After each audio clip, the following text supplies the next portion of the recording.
আল্লাহু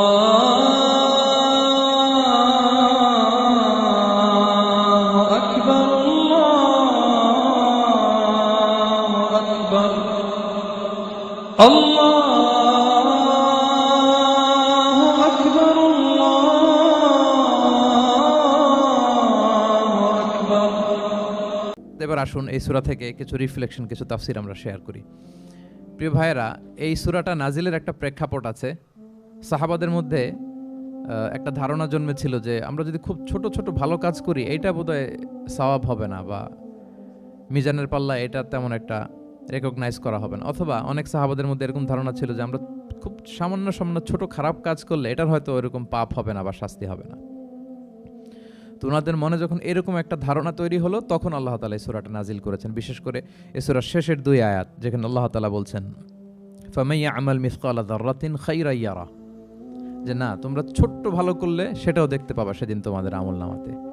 ওমান ইয়া'মাল মিসকালা যাররাতিন শাররান ইয়ারা, এবং ছোট্ট খারাপ কাজ করলে সেটাও তোমরা তোমাদের আমলনামায় দেখতে পাবে। তো সাহাবাদের এই চিন্তা, এই ধারণাটাকে ভুল প্রমাণ করবার জন্য, তারা যে ভুল ধারণা করছেন এটা বোঝাবার জন্য, জানাবার জন্যই আল্লাহ তাআলা বেসিক্যালি সূরাতুল জিলজাল তিনি নাজিল করেন। এই সূরাটি কোরআনের ধারাক্রম অনুসারে 99তম সূরা। কোরআনের যে ধারাক্রম, সূরা ফাতিহা দিয়ে শুরু, তারপরে বাকারা, তারপর আলে ইমরান, সেই ধারাবাহিকতায় এটা কত নম্বর সূরা? 99 নম্বর সূরা। এবং সূরাটি মাদানী সূরা। কি সূরা? আমরা জানি কোরআনের সূরাগুলো 2 ভাগে বিভক্ত, কোনোটা মক্কায়, কোনোটা মদিনায় নাজিল হয়েছে। যেটা মক্কায় নাজিল হয়েছে সেটা মাক্কি, যেটা মদিনায় নাজিল হয়েছে সেটা মাদানী। তো জিলজাল হচ্ছে মাদানী সূরা। এই সূরার আয়াত সংখ্যা হচ্ছে 8। আয়াত সংখ্যা কত? 8। আল্লাহর হাবিব সাল্লাল্লাহু আলাইহি ওয়াসাল্লাম এই সূরাটাকে একটা কম্প্রিহেন্সিভ সূরা বলেছেন।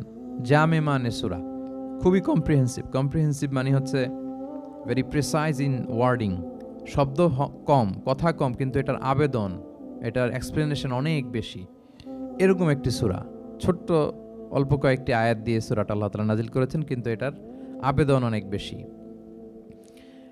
এক বয়স্ক সাহাবী এসে আল্লাহর হাবিব সাল্লাল্লাহু আলাইহি ওয়াসাল্লামকে বলল, ইয়া রাসূলুল্লাহ, আপনি আমাকে কোরআনের একটা সূরা শিক্ষা দেন, কোন সূরা পড়ব? তো আল্লাহর হাবিব সাল্লাল্লাহু আলাইহি ওয়াসাল্লাম বললেন, যাওয়াতুর র, মানে আলিফ লাম র দিয়ে যে সূরাগুলো আছে এগুলো পড়ো। তো এই সাহাবী বলল, ইয়া রাসূলুল্লাহ, আমার বয়স বেশি, আমার জিহ্বা ভারী হয়ে গেছে, আমি এত বড় সূরা পারবো না, অন্য কিছু বলেন। তো আল্লাহর হাবিব সাল্লাল্লাহু আলাইহি ওয়াসাল্লাম বললেন, তাহলে যাওয়াতু হামিম, হামিম দিয়ে যে সূরাগুলো শুরু হয়েছে কোরআনে সেগুলো পড়ো। বলতেছে, ইয়া রাসূলুল্লাহ, এটাও পারবো না, আরো সহজ করে দেন। তো তখন আল্লাহর হাবিব সাল্লাল্লাহু আলাইহি ওয়াসাল্লাম বললেন, তাহলে আল মুসাব্বিহাত, মানে সাব্বাহা ইউসাব্বিহু দিয়ে যে সূরাগুলো শুরু হয়েছে তুমি এগুলো পড়ো। ওই সাহাবী বলে, এইটাও কঠিন হয়ে যায় আমার জন্য। তখন আল্লাহর হাবিব সাল্লাল্লাহু আলাইহি ওয়াসাল্লাম বললেন যে, তাহলে কি চাও? বলতেছে, আমাকে একটা জামে মানে সূরা শিক্ষা দেন, মানে এমন একটা কম্প্রিহেন্সিভ সূরা শিক্ষা দেন যে এটা শিখলে আমার হেদায়েতের জন্য যথেষ্ট হয়ে যাবে। তখন আল্লাহর হাবিব সাল্লাল্লাহু আলাইহি ওয়াসাল্লাম বললেন, তাহলে তুমি পড়ো ইযা যুলজিলাতিল আরদু জিলজালাহা ওয়া আখরাজাতিল আরদু আথকালাহা ওয়া ক্বালাল ইনসানু মা লাহা। তুমি সূরাতুল জিলজাল তেলাওয়াত করো। তখন থেকেই সাহাবী এই সূরাতুল জিলজাল তেলাওয়াত আরম্ভ করলেন। উনি বললেন যে আমি আর বেশি কিছু পড়ব, শুধু এটাই পড়ব। সাহাবাদের মধ্যে অনেকের এরকম খুব সহজ সরল মানসিকতা ছিল। তো উনি বললেন যে এটাই পড়ব। তো রাসূল সাল্লাল্লাহু আলাইহি ওয়াসাল্লাম বললেন যে কোনো সফল ব্যক্তিকে যদি কেউ দেখতে চায় তাহলে এর দিকে তাকাও, দেখো কত সহজ সরল, কত চমৎকারভাবে সে এই বার্তাটা গ্রহণ করেছে যে আমি জীবনে শুধু এটাই পড়ব। তো সূরাতুল জিলজাল হচ্ছে একটা কম্প্রিহেন্সিভ সূরা, সূরাতুন জামিআ। এটা হচ্ছে সূরার একটা ফজিলত, এটা আমরা জানলাম। আবার আল্লাহর হাবিব সাল্লাল্লাহু আলাইহি ওয়াসাল্লাম এই সূরাকে কোরআনের অর্ধেক বলেছেন। আল্লাহর হাবিব সাল্লাল্লাহু আলাইহি ওয়াসাল্লাম ইরশাদ করেছেন, ইযা যুলজিলাতিল আরদু তা'দিলু নিসফাল কোরআন। সূরাতুল জিলজাল এটা কোরআনের অর্ধেক, কোরআনের অর্ধেক। আপনারা এরকম শুনেছেন যে সূরা ফাতিহাকে বলা হয় কোরআনের অর্ধেক, তারপর সূরাতুল ইখলাসকে বলা হয় সুলুসুল কোরআন, কোরআনের 1/3।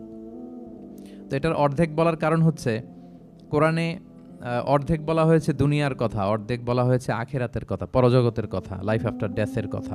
তো যেহেতু এই সূরাটা আখিরাতকে কভার করে, তাই সেজন্য কেমন যেন এই সূরাটা পুরো কোরআনের অর্ধেক। আল্লাহ তাআলা আমাদেরকে, আমরা যখন আল্লাহর কাছে কল্যাণ কামনা করি, আল্লাহ বলেছেন এইভাবে বলো, রব্বানা আতিনা ফিদ দুনিয়া হাসানা ওয়া ফিল আখিরাতি হাসানা ওয়া কিনা আযাবান্নার। হে আল্লাহ, আপনি দুনিয়ার কল্যাণ আমাদেরকে দান করেন, পরজগতের কল্যাণ দান করেন, আমাদেরকে আগুনের শাস্তি থেকে রক্ষা করেন। তাহলে দুনিয়া আখিরাত দুইটার কম্বিনেশনে।